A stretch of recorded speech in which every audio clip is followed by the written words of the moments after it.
the one and only Ryan Daniel Moran. Thank you, buddy. That's a role reversal. Hey. This is the fourth time that we've done this event. The fourth time that we've done this. And I started doing this because I felt like a lost student. I felt like I had done something, like there was a calling in me, and I had no idea how to bring this out. And I had hit about $2 million in revenue, not knowing what I was going to do next. And so I decided, at the time, this is back in 2014, that I decided to do the event. I had about $500,000 in retained earnings from businesses. And so I just decided to put it all on the line. And I decided I had no idea how I was going to get to where I wanted to go. I was my upbringing, I feel like, is as humble as it gets. We were never in a lot of debt, but we never had anything extra. We were on reduced lunch programs at school. When my parents split, my mom was a single mom. I watched that challenge for many years. I'm sure it had a lot of impact on me that I don't even recognize. And so when you hit a certain level of success, and I think those of us who are in this room know that there's like, at some point in your life, there's some sort of calling for something different. And for me, that finally started to catch fire when my businesses crossed the 7-figure mark, having no idea where I was going to take it from there. And so over the last 4 and 5 years, I've been rubbing shoulders with some of the greatest entrepreneurs in the world as a student. And after interviewing hundreds of people on the podcast, or personally, or here on the stage, it has held a few consistent themes. And they weren't the themes that I thought they were going to be. Because I started out on this journey. As a kid, I wanted to own a Major League Baseball team. I wanted to buy the Cleveland Indians. And so my life became obsessed with trying to reverse engineer the greatness of others that I thought were ahead of me. I kept trying to find the formula. I kept trying to find the system. I kept trying to find the pathway. And I dug very deep down this rabbit hole to try and reverse engineer how other people had achieved what they had achieved. And as a people, we're the only thing on the planet that has the ability to envision something in the future. We're the only species that can do that. Plants can't see the future. My cat doesn't know the internet exists. No other species can envision a future that's different than what is. And so what entrepreneurship is the process of building that. And so there's this point, at least for me anyway, where there's this experience of trying to figure out in our heads how we go about doing that, of trying to pull that into the present. Now, for some of us, that's just, I see a different life than what I have right now. And for others, that is, I have this grand vision for something else. I have this grand vision. I have this thing that I want to solve. I have this passion that I want to amplify. And it's a process of creating that type of a change. So most of us enter into this because we have some life that we want to experience. We have something that we want to bring about in our own lives or in other people's lives. And at some point in our entrepreneurial journey, and I've seen this 100% of the time, at some point, what we thought was going to make us free actually makes us feel enslaved. There's this point at which we reach a certain level of success, or we have something that's working. At first, we were driven by creating some sort of a change in our own lives, and then we start juggling multiple balls. We start taking on different projects. We become workaholics.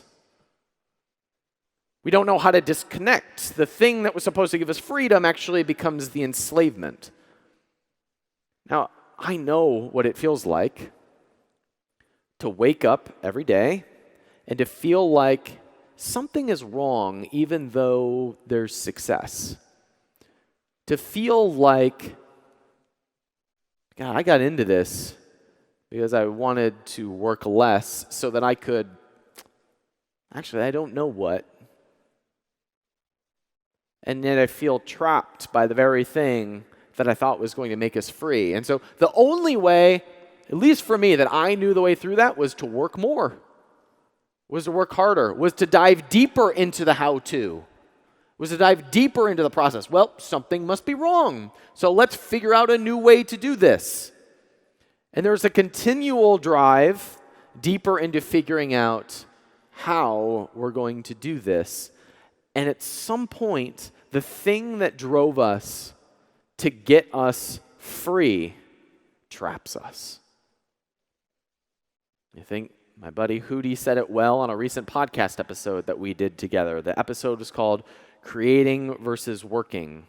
And he said, we start this entrepreneurial path thinking, those guys are working so much, will only get enjoyment at the end of their lives when there's retirement. How stupid are they? But we are trapped on the same path, working on the next goal and the next goal and the next goal, just like those who are employed. Can anybody relate to this? Can anybody relate to this feeling of, well, now I'm trapped in my source of freedom? What the hell went wrong? As a result of feeling that way, there was a period of my life for years, where I woke up every day with a pit in my stomach, knowing something was wrong. And there was this idea of when you get what you want and it doesn't satisfy you, it's like the worst failure ever. And so the natural reaction, especially for those of us who are entrepreneurs, who work in silos, who have small teams, we think that there's some other way of doing it that's going to fix it. And so we shoulder even more of the burden. We work even more. We take on an even bigger and bigger load until it breaks us. Something's fundamentally wrong with this.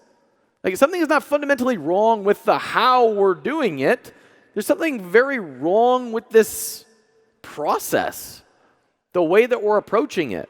I mean, if, and I know this is the case universally, if freedom is a primary driver of our lives, why does the thing that gives us freedom in the first place make us feel worse at times? You know, there's a period where I would say, man, I work so hard for like these few moments that I feel like I get a few times a year, so I'm just going to try and cherish those moments just a little bit more. I'm just going to try and savor those moments that I actually enjoy, because that's what I got into this for. There were times I wondered, maybe it would just be better. I remember at one point, actually, I said to Josh, we were on a bus in a mastermind together. I said, man, sometimes I think I'm just going to throw in the towel and get a job. Like, I think they work a lot less. And sometimes I think they're a lot happier and have way less headaches than we do as entrepreneurs. That's when you realize that it can be a really lonely journey, that it can be a really frustrating journey, and you wonder when the payoff is going to be. And of course, in today's social media world, everybody else is crushing it.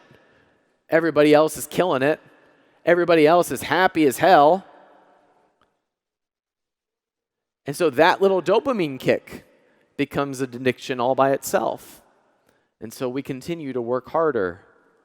And so this idea of freedom eludes us. And at least for me, we end up wondering, was this even worth it in the first place? Now, I've been fascinated by my own experience in this. And I can tell you, the way I learn is I make mistakes. Like, I intentionally make mistakes. When C Money and I go to do a video and we don't know what we're going to do in the video, I go, let's make some mistakes. We'll figure it out. That is me. I run fast into a wall and then I go other way until I hit another wall and then I turn and I go, let's go into that. That is how I learn. And I am always willing to just take all the chips and put them to the middle of the table and say, let's see how this goes. I'm not recommending that for most people. It's how I learn. So my attempt today is to try and let you avoid them. Because there were many, many years of unhappiness in my entrepreneurial journey for me to come out on the other side with even a sense of, there it is. That's what it was all about. I found it. And so I'm going to show you that path and use my journey as the case study to try and shorten that curve for you. Because I believe, and I say this, and I'm sorry it's become cliche, I'm sorry, but I believe that entrepreneurs are the source of change in the world. And every year that we spend out of alignment with what you are able to bring to the world is a disservice to yourself and a disservice to your family and a disservice to the people around you and to the thing that you want to make happen in the world or that you just want to experience. Look, let's cut the bullshit. We are all in this because we want to be happy. We are all in this because even if we're pursuing the meaning more than the fun, we want to be happy. And we moved away from something that wasn't making us happy to pursue something that would. And then entrepreneurs, at least in my experience, hit this wall where they no longer are happy. So we can cut all of the fluff, we can cut all the change the world frou-rou bullshit out of the case if you just want to be happy. If you just want to amplify the feelings that you want to have, the experience of life. When do you get yours? When's the payoff? That's what we're going to address. And I think we can boil it down to 3 keys. 3 things of actually uncovering your purpose. Not in a airy-fairy way, but what actually lights you up. And to build an empire around it that makes you happy and leaves a legacy. One that you're proud of. Not one that we just brag about on social media, but one that was actually the thing that you were made to do.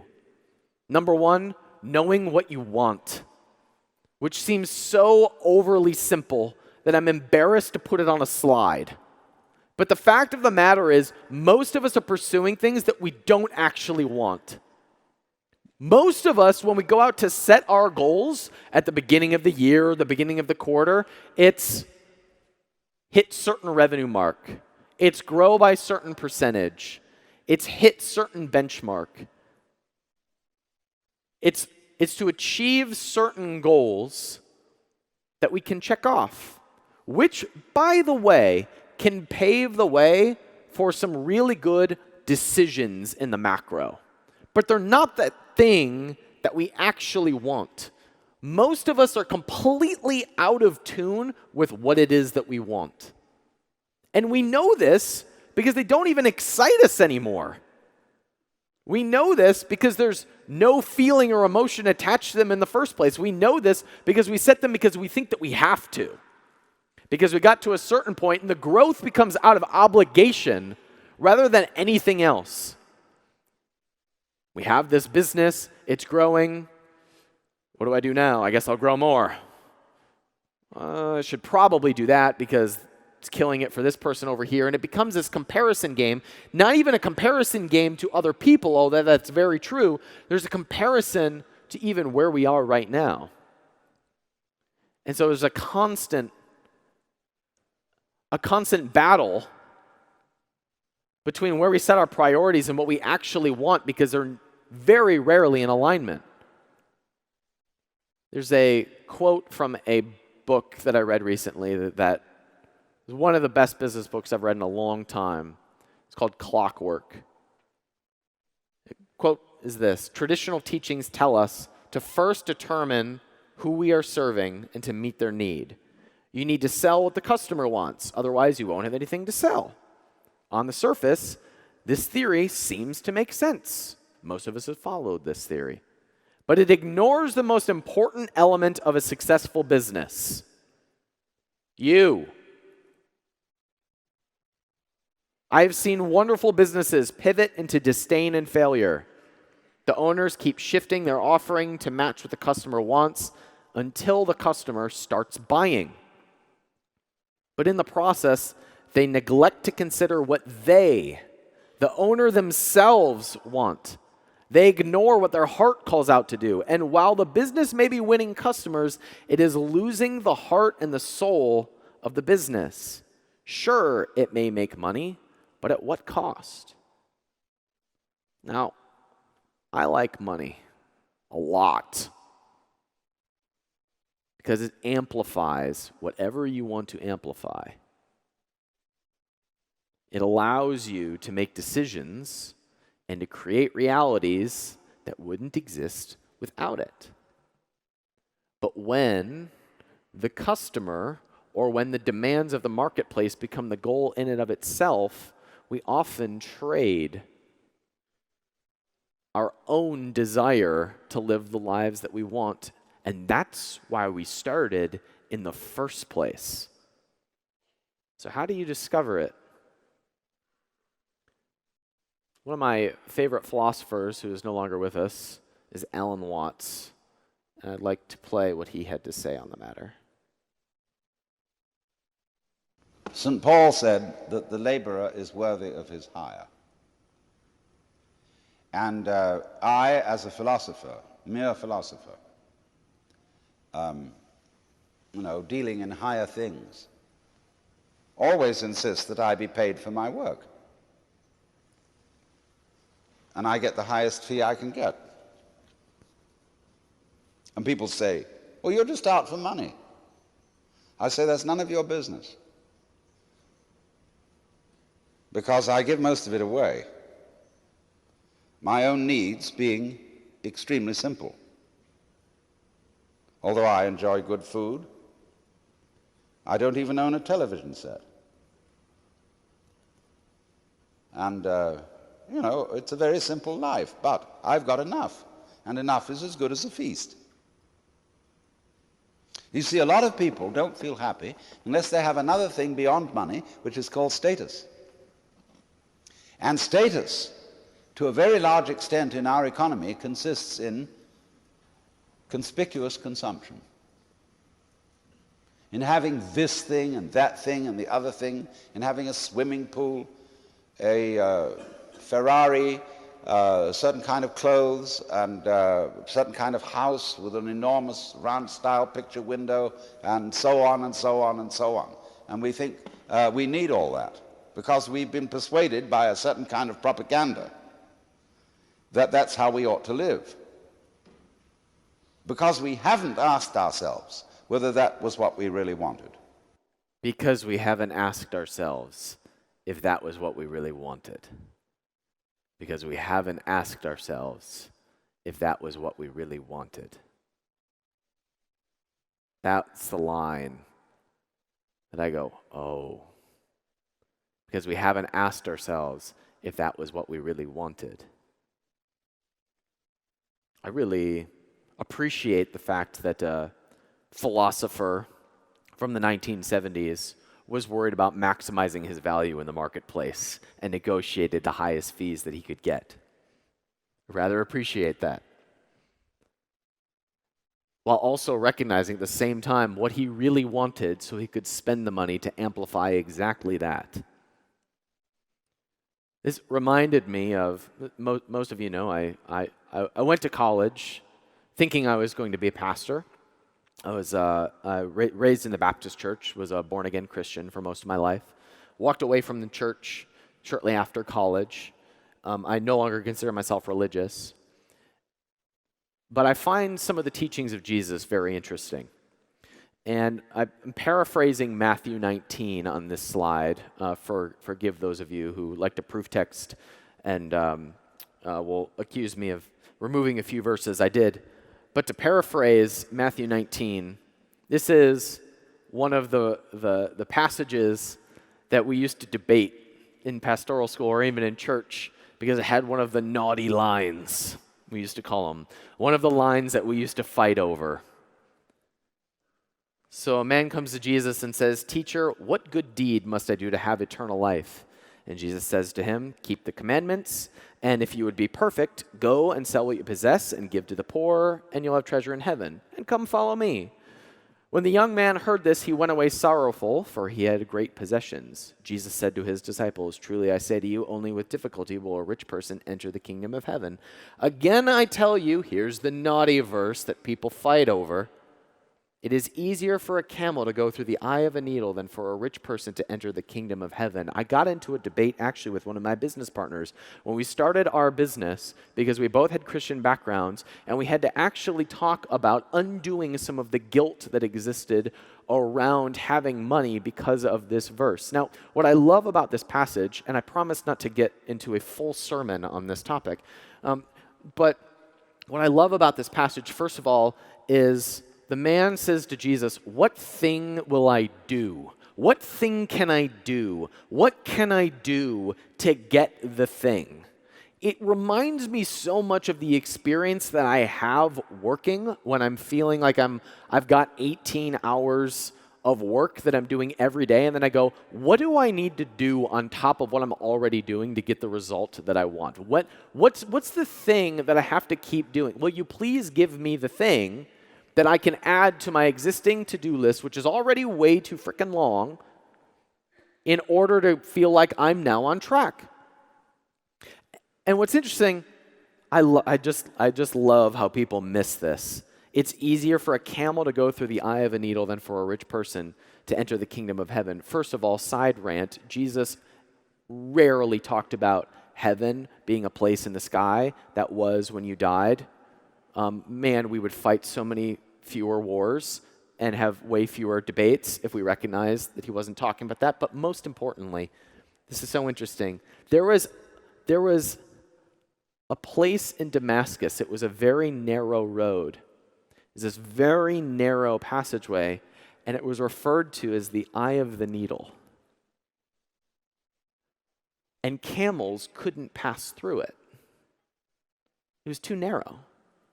Camels couldn't go through the wide area unless they did one thing.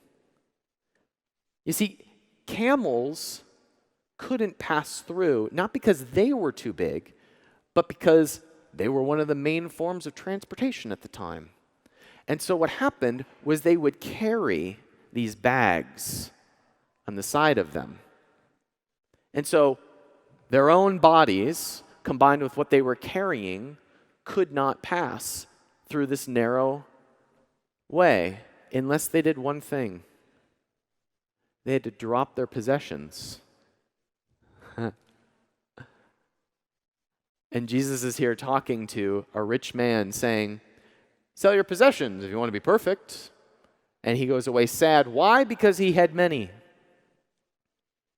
And the way that I interpret this, what this means to me now, is that so many of us work so damn hard to get anywhere and reward ourselves with possessions, or reward ourselves with more egoic pursuits, with more things that we think are going to prove our value, make the business what we think is going to be the key to our success, while ignoring our own soul's calling, while ignoring the thing that we wanted to do in the first place.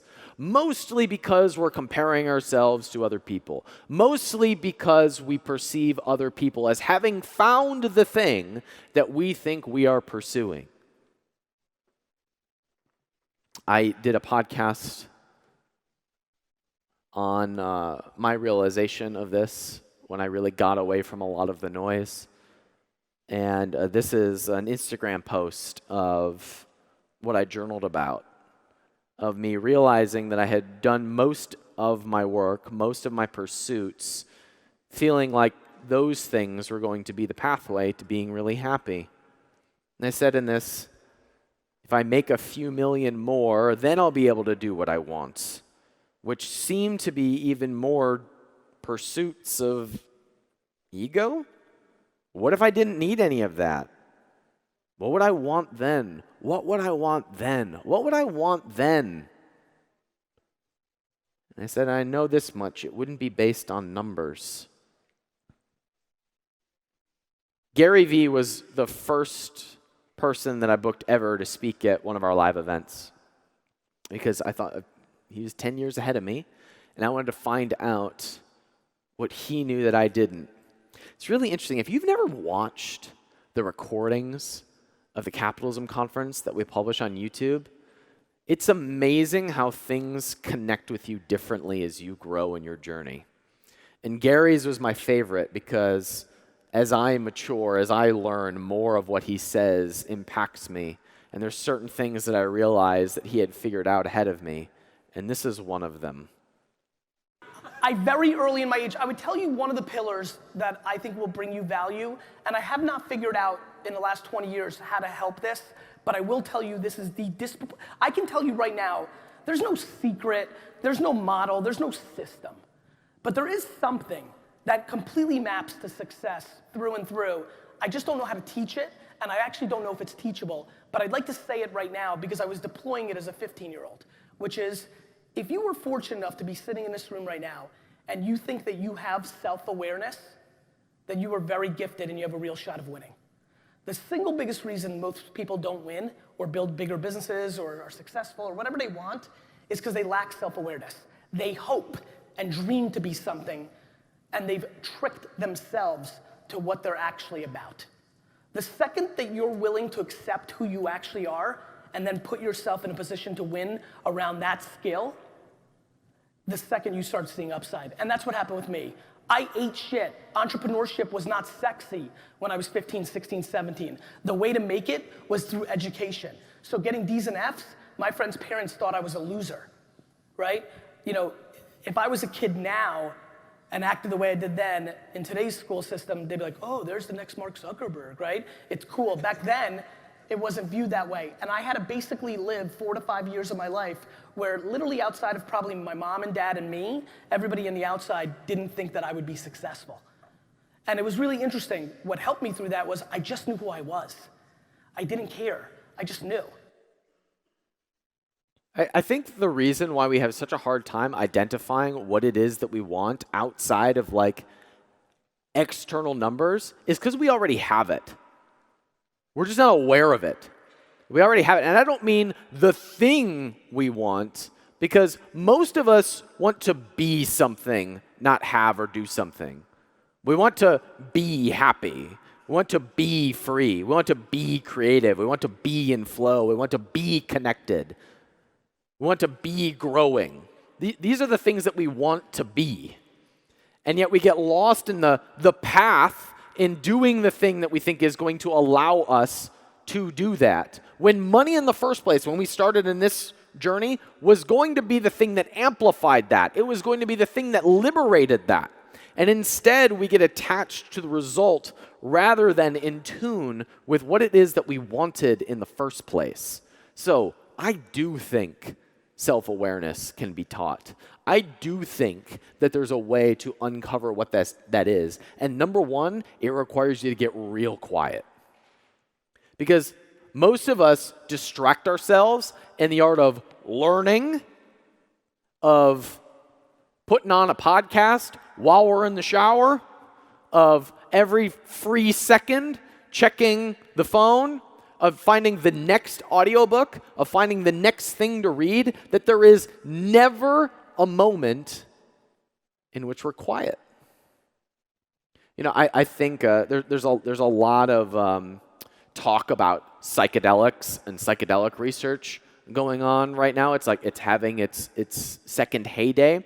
And I think part of the reason why psychedelics are becoming kind of pop culture right now is because for the first time in our history as human beings, if you have an emotion, you don't have to deal with it.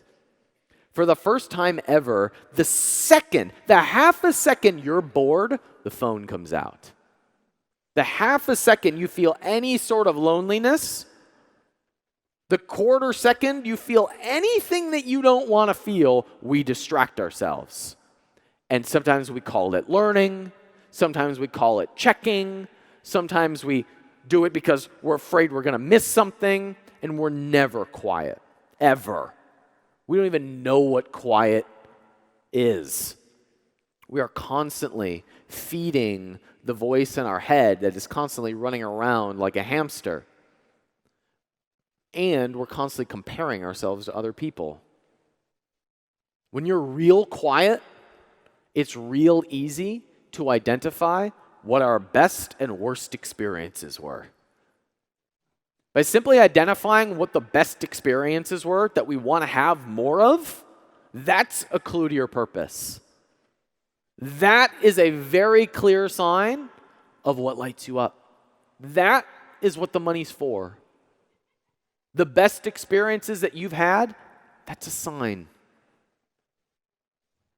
That's a guidepost into what you got into this game for. And what's interesting about that is that most of them came real natural.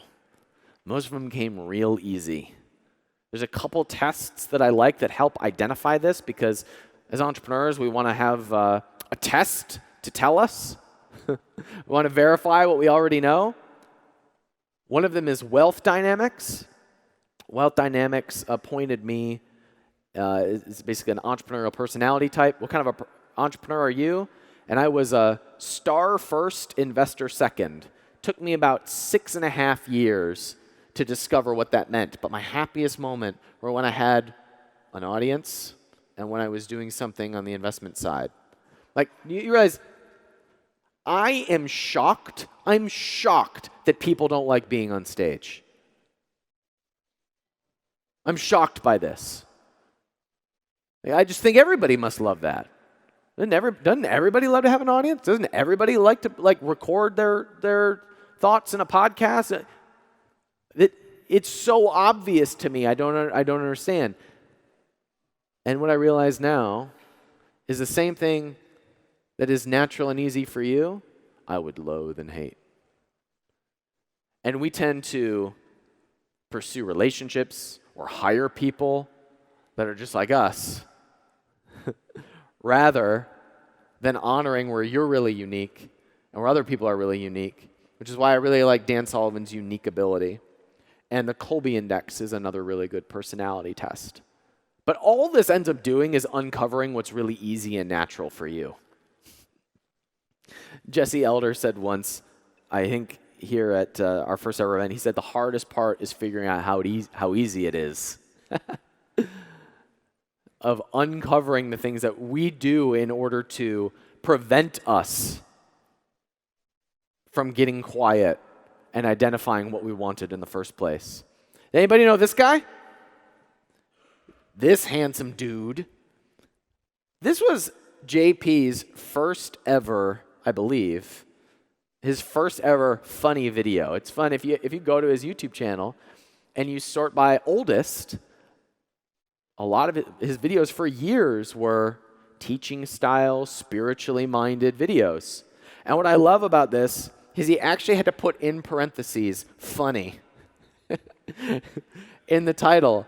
And the reason, as we've talked about this, and he shared this on the podcast episode that we did together, he did this because he was afraid that being funny was going to be bad for business. That highlighting his own uniqueness was going to be bad for business. It was going to sabotage the business. It was going to make things crash and burn. And then came J.P. Sears. Out of nowhere, over the last couple of years, has had meteoric success. And that has been the thing that I've unpacked as I've interviewed hundreds of people and rubbed shoulders with some of the world's successful people. It is always that. It is never that they found the strategy that they implemented. It was always that they went back to the thing that once they applied to a strategy, caught fire. That was the moment. That was the turning point. And our head does not want to hear that because it can't make sense of it, because there's no other comparison for it, because we each bring something different to the table. There's a formula that Greg Reed shared on, this is like episode 4 of my podcast way back in 2013. And he calls it his success formula. And it looks like this. P for passion, plus talent, plus action and association, plus faith equals success. Now, I did not like this when he shared it with me. And he shared this with me for the first time, actually, when I was going through one of those really dark years where I just felt like I was out of alignment, like I was never going to achieve what it is that I wanted to achieve. And he shared this with me, and it frustrated me because I'm sitting here going, how does somebody who is passionate about baseball, religion, politics, and business, who's good at coming up with ideas and talking, I have no idea how that becomes success. And this really frustrated me. And so I ignored it for about 5 years and then came back to it and went, whoa, I get it now. And I'll share about that with you as this goes on. But I want you to think about this for a second. The passion and the talent, and then acting and surrounding yourself with people and working like hell is the foundation of the formula. And number 2, the second step, when we've started to identify our best and worst experiences, we've gotten real quiet, we've started to identify what the heck it is that we actually want. Number 2 is knowing how to get there. Now, we love the how-to in entrepreneurial internet land. We love the how-to. We love the process. We love the system. We love reverse engineering and then pulling it into ourselves so that we get the same result. But when the how-to becomes the focus, we are obsessed over the distribution mechanism rather than the doing. Which is why you have so many annoying Instagram experts, so many annoying Facebook ninjas. Why I finally realized why I really resisted the idea of being the Amazon guy. Because the idea was the distribution comes later. Freedom is the doing. Freedom is the doing of the thing that you want. Freedom is you acting out what it is that you want. I heard Eben Pagan say once, freedom is not the ability to do what you want. Freedom is doing what you want. And we put so many barriers in between what it is that we want and the doing of what we want. And it's when we sell the company, when it gets to 2 million, when it gets to 10 million, then I will do what I want. While we completely miss the fact that the doing of what we want is the thing that will make us free and the thing that will make us rich. It's a weird mind fuck. It's a really, really weird thing that we have to undo. You see, we're marketers, we're entrepreneurs, we can amplify anything. We've proven this, right? Most of us have won at something. Even if we don't give ourselves credit for it because we're comparing ourselves to other people, we've won at something. We're winners. We buck the trend. We change the system. We can amplify whatever we want. So be very careful of what you amplify. Be very careful of what you give that talent to. Be very careful of what you gift that energy to. Russell Brunson was up here last year, and he went through his whole funnel system. And it's been interesting to watch how many people think the funnel is the way. And so people look at the numbers of the funnel and build a funnel, and they hate their lives. Whereas his entire point in the first place was, if you know what it is that you want to bring about, this is the way to amplify that. And that's when you see people explode. When you marry what it is that you want, what you and your company brings that is unique to the world, marketing becomes the amplification of that rather than the thing that allows you to do step one. I started to notice this when I was backstage with Jesse Itzler a couple years ago, and he's built and run a couple $100 million companies. And I asked him, like, why do you come give keynotes? Why do you do this kind of stuff? And he was like, this is just what I like to do. This is me free. This is me doing my thing. And he shared with me that every time he does that, really big businesses, really cool opportunities just kind of happen. They just kind of show up. Tom Bilyeu was exactly the same way, because if you listen to his story, he did kind of the same thing that a lot of us do. He walked away from something that wasn't making him happy, and he started doing this thing where he liked it so much that he was in the kitchen cutting up Quest bars by hand. 6 years later, it's a $1 billion company. Interesting. Experienced this when I met Moiz Ali. He spoke at our event earlier this year. Got to 100 million in 2 years. And it was so interesting to hear him tell the story, because he said everyone else was telling us exactly how we should do it. Was telling us all the distribution mechanisms that we should use to get our product to the world, but none of them felt like what we wanted to do. None of them felt like they were our unique thing in the world. They took us out of alignment of who we wanted to be, so we just didn't do any of those. And we said, oh, I mean, they might be great opportunities, but I'd really much rather build a business that I'm happy with. And the result was that they got acquired for $100 million 2 years after being founded. It's so easy for us to put money as the thing that makes us free, but money is a byproduct of value. That's all. Money is the exchange of value. The more value we create, the more money we make. But value is unique by nature. It doesn't happen by copying or model what the next guy or gal does. It's unique by nature. You are unique by nature. Your company is unique by nature. And so when you follow the proven plan of someone else, you diminish that uniqueness, you become less valuable, and you make less money. It's the opposite of what everybody else talks about. And then you distribute that unique value. That's how you get what you want. That's how you are free. That's how you amplify and grow a business. Your upside is not from learning a new strategy or adding another to-do item. It's by distributing and amplifying you and your company's uniqueness.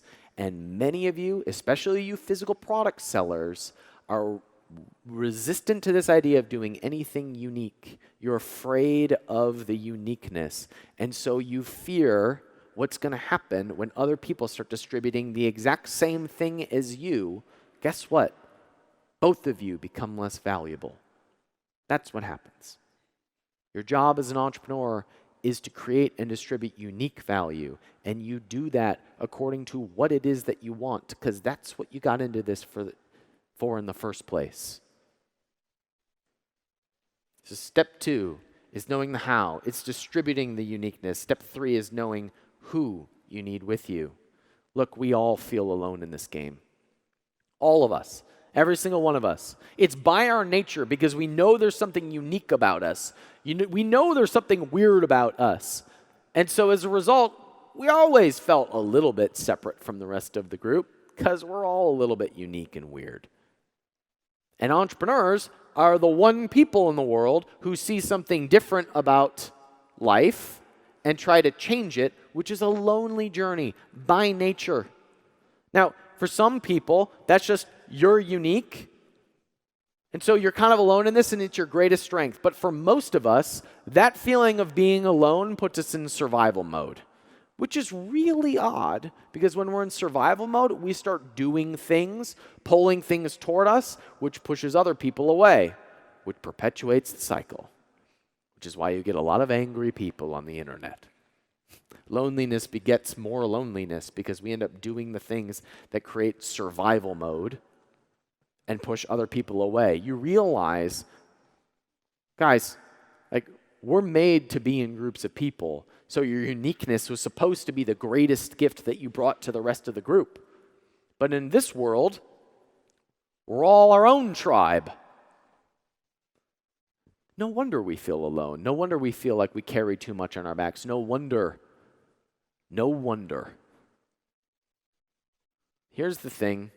We never meet the people who help us build that empire, who build the thing that we want. It literally cannot happen until it reflects the thing that you actually want.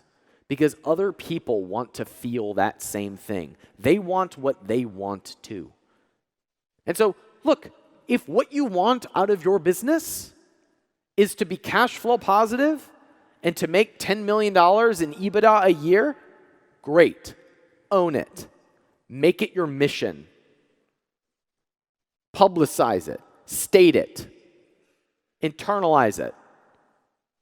Don't try to add some purpose-driven bullshit to it if it's not what you want. Own it.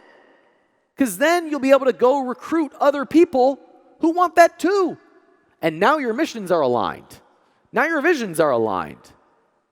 If it's to work as little as possible while still producing a profit, if it's to amplify a message, whatever it is that you want, you can do. But if you're lying about why you're bringing it to the world, you bring on other liars or people who are misled to be a part of your vision in the first place.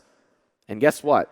You're never going to have synergy, which means you're always going to be carrying this thing on your back and feeling alone. You never really meet the people who help drive the company to where you want until you're honest with yourself about what it is that you're building. Geoff Woods is going to be sharing tomorrow, and he's going to be going through, I've asked him to lay out the empire building model. It was really helpful for me.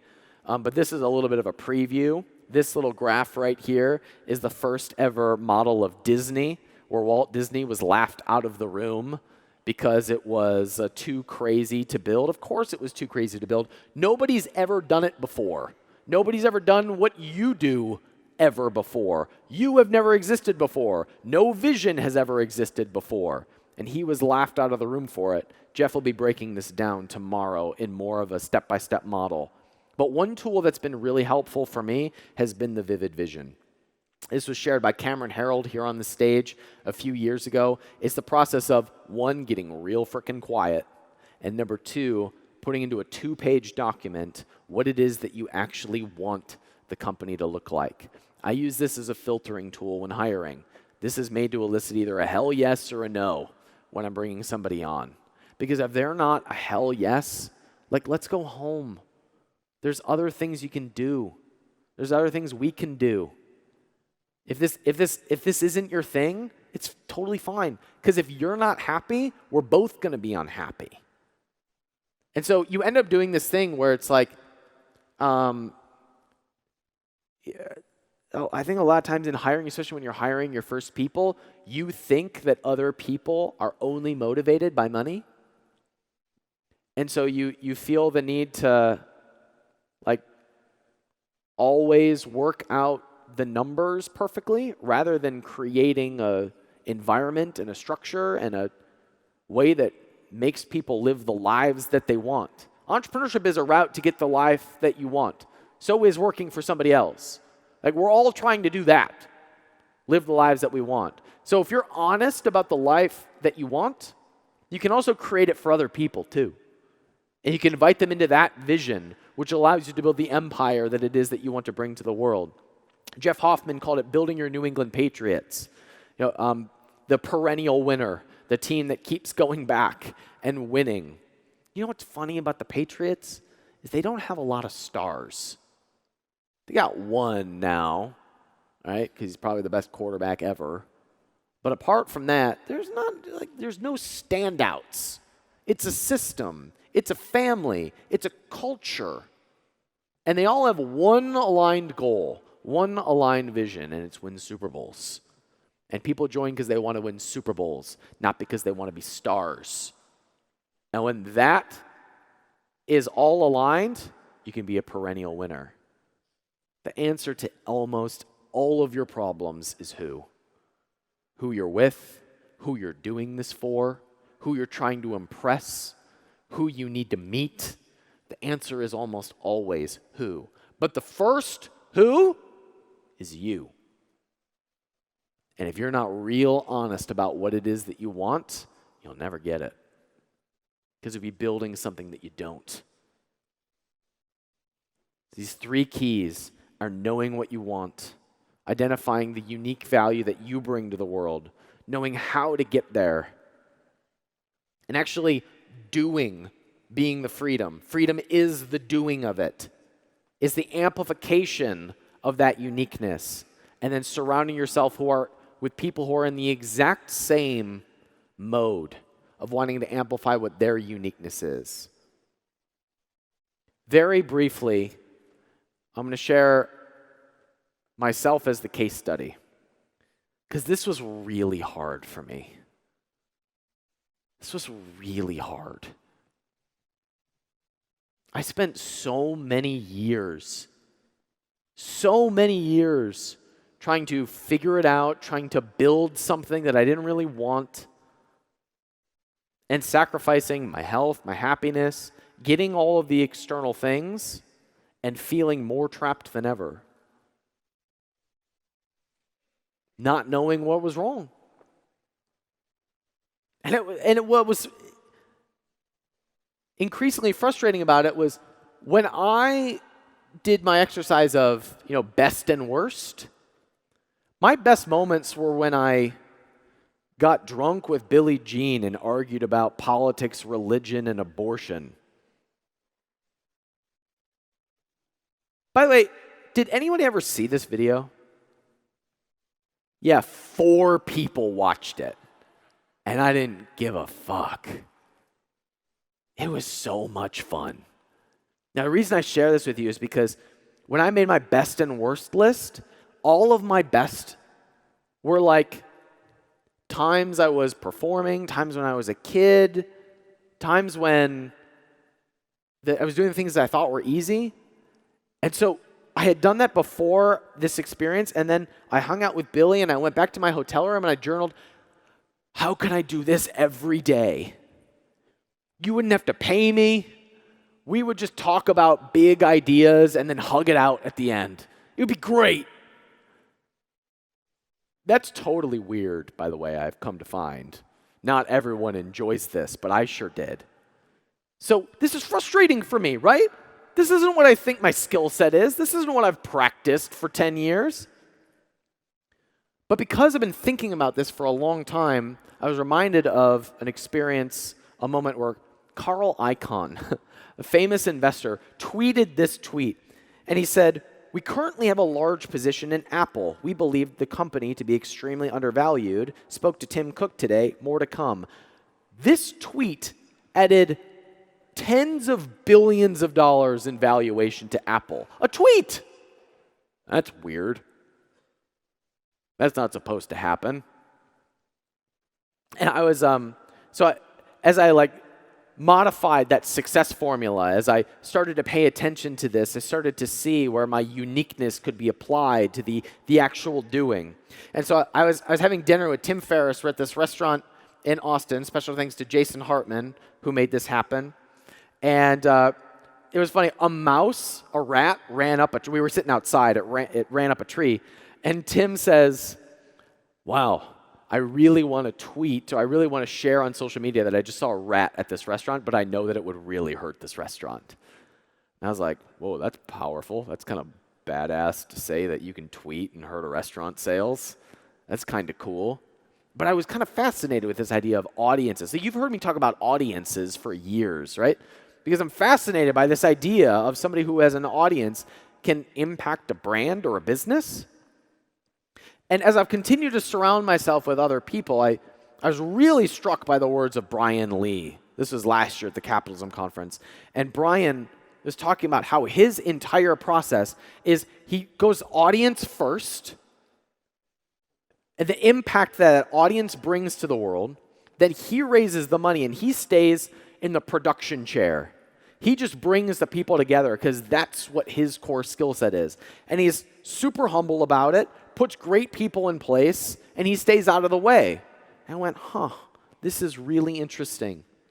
And I've listened to people like Gary Vee talk about how that's the trend, how that's the wave in business, how the unique audiences, the weird audiences, are the things that will put the big brands out.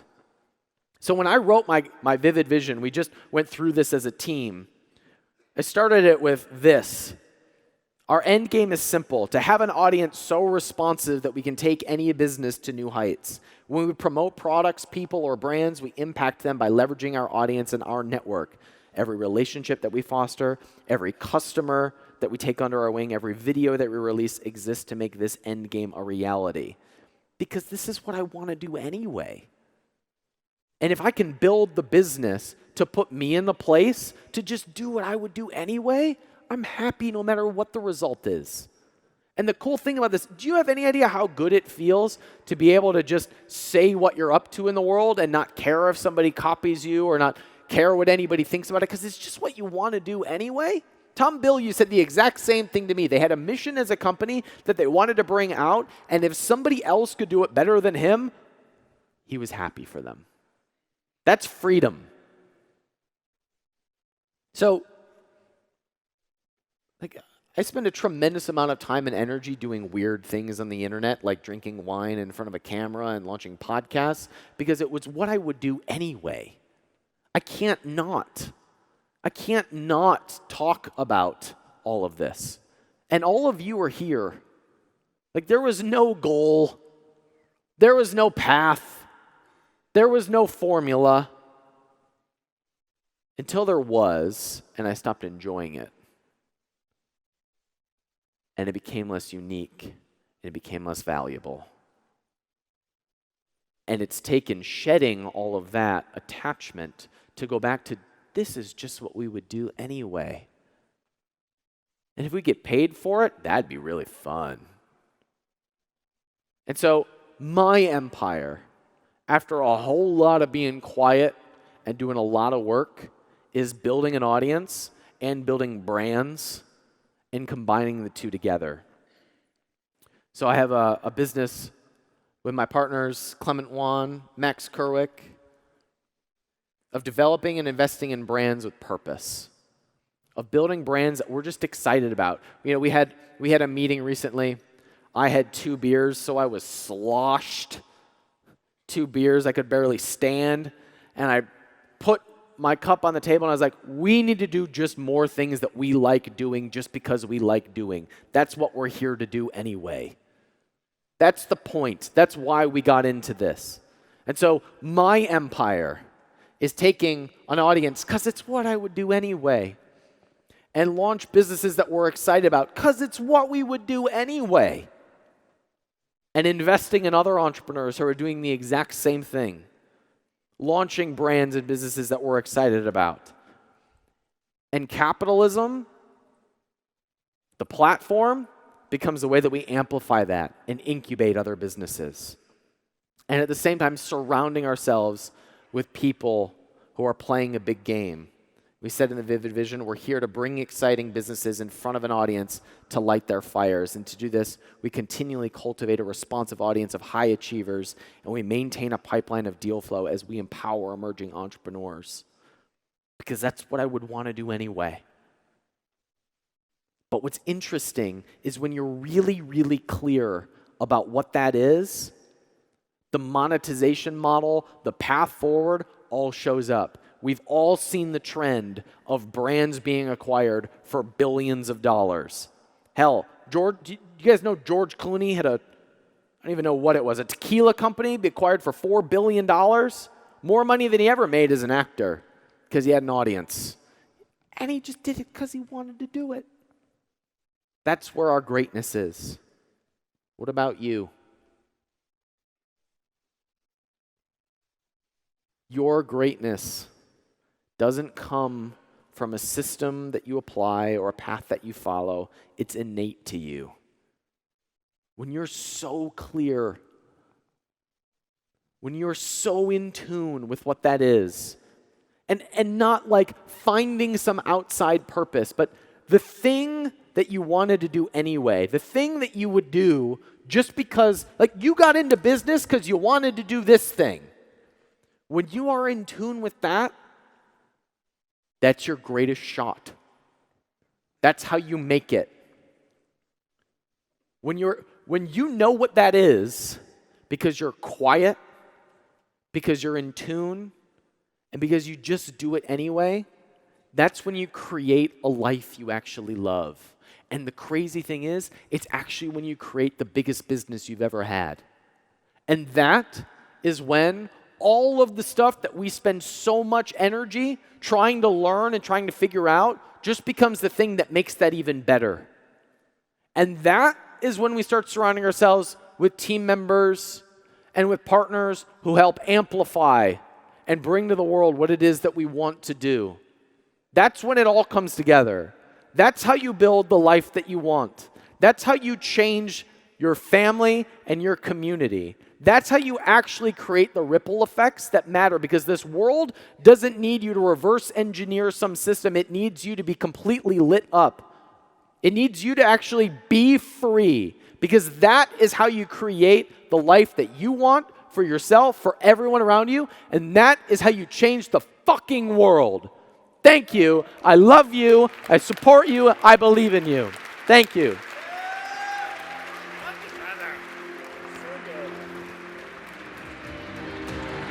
Please let him hear it. Ryan Moran, put your heart and soul into appreciating this guy.